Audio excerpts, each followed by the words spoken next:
Une petite vidéo pour te dire que aujourd'hui, jour pour jour, il y a 2 ans, j'étais en plein craquage et c'était une épreuve terrible pour moi puisque je rechutais pour la 2e fois de ma vie dans un burn-out et pour moi je vivais ça comme un échec puisque je l'avais déjà vécu une fois, je l'avais vécu déjà 12 ans avant et là je retombais dessus. C'était vraiment douloureux pour moi d'accepter que je repère des pieds à nouveau. J'avais tendance à tout porter sur mes épaules et c'était de montrer aux autres que en fait non, j'assurais pas tant que ça. Ça m'a réveillé en moi le fait que je m'apportais pas de douceur, que je m'apportais pas d'amour envers moi-même. J'étais quelqu'un qui était beaucoup dans le jugement envers moi. Envers moi j'en avais énormément, j'étais très très dure envers moi-même. Et je traversais cette nuit noire de l'âme pendant au moins 3 mois. Et j'ai mis plus d'1 an à m'en relever. C'est toujours douloureux, on va pas se cacher, il y a des moments où j'accepte que cela me rattrape. Même si mon cerveau panique. Mais j'ai cheminé depuis, je ne suis plus la même personne. J'arrive pas à me rappeler de cette date du premier burn-out il y a 14 ans. Par contre celui-ci, je m'en rappelle très bien. Parce qu'il m'a marqué au fer rouge et parce que mon âme m'a mis devant le fait accompli de me dire « Eh oh !»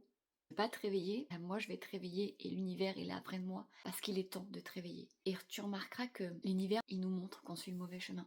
C'est bien de vouloir tout contrôler mais on a autre chose à faire. On doit s'éveiller. Si tu es dans un parcours d'éveil, je voulais te dire que le chemin, ça va être un chemin qui va être long mais ô combien initiatique. Et la première chose quand tu t'éveilles, c'est vraiment d'apporter de la douceur envers toi-même. D'accepter, d'aimer tes blessures, de pas en avoir honte. J'ai mis du temps à parler de mes burn-out ou à mon entourage, au boulot, sur les réseaux, parce que pour moi c'était une fragilité, c'était montrer au monde que j'avais été faible. Et avec le recul, je me rends vraiment compte que ce n'est pas ça, que c'est un cadeau qui m'a été offert. Alors sur le coup, je vis pas comme un cadeau, c'est clair, ça a été difficile. Mais oui, j'ai changé ma vision de la vie, j'ai changé comment je dirige ma vie, j'ai changé ce que je veux faire de ma vie et j'assume mes forces que les gens voyaient, mais aussi mes faiblesses et ma vulnérabilité qui sont des cadeaux, qui sont pas des freins. Et aujourd'hui, je peux le dire, même si c'est pas tous les jours facile parce qu'il y a encore des boulets qui me retiennent, des choses que j'ai pas coupées et que je sais que je couperai. Mais on peut pas tout couper d'un coup, ça prend du temps.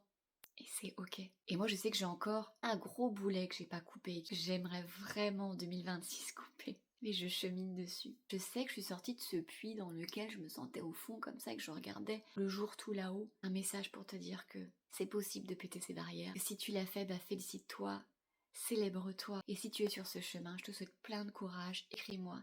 Justement, j'en parle parce que je veux que les gens ne soient pas tout seuls avec ça, ne se culpabilisent pas avec ça, ne se détestent pas en fait pour ça. Pour qui ils sont, pour cet être formidable et incroyable qu'ils sont. Et voilà, pour cette date entre guillemets anniversaire de ma descente aux enfers et de ma renaissance, je voulais laisser ce message-là pour toutes les personnes à qui ça peut faire écho et à qui ça peut aider. Je t'embrasse.